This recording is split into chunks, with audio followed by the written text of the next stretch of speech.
Fidèle à son approche transactionnelle, Donald Trump va-t-il proposer un deal aux Congolais, un accès aux minerais contre une aide à la sécurité? Rien n'est fait concrètement, mais les États-Unis sont ouverts à la discussion. C'est ce qu'a fait savoir le département d'État. Bonjour Aurélie Bazara-Kibangula, quels sont les échos à Kinshasa?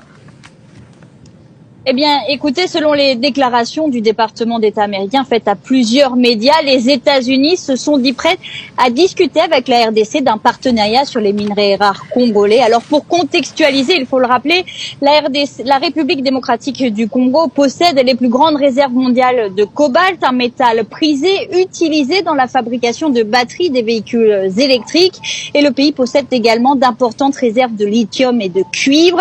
Alors, les discussions entre les États-Unis et la RDC, vous l'avez dit, au sujet de ces minerais sont encore à un niveau exploratoire, mais d'après ces médias, les États-Unis et la République d'après ces médias, Kinshasa a pris contact avec Washington pour proposer un accord en échange d'une aide à la sécurité. Alors les autorités congolaises, n'ont pour le moment pas donné plus de détails sur la teneur de ces discussions, mais selon certains spécialistes, le président Félix Tshisekedi entend renforcer sa coopération avec les États-Unis et ainsi obtenir plus de soutien sur le plan diplomatique, car depuis janvier, les rebelles du M23, appuyés par des troupes rwandaises, se sont emparés de larges pans de territoire des provinces du Nord et du Sud Kivu, y compris les capitales provinciales Goma et Bukavu.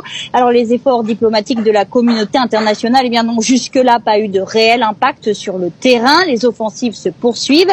En revanche, la manière dont un accord pourrait être conclu n'est pas encore très claire. La plupart des sites miniers importants qui se situent principalement dans la province du Katanga appartiennent déjà à des entreprises chinoises. Merci beaucoup Aurélie Bazara-Kibangula pour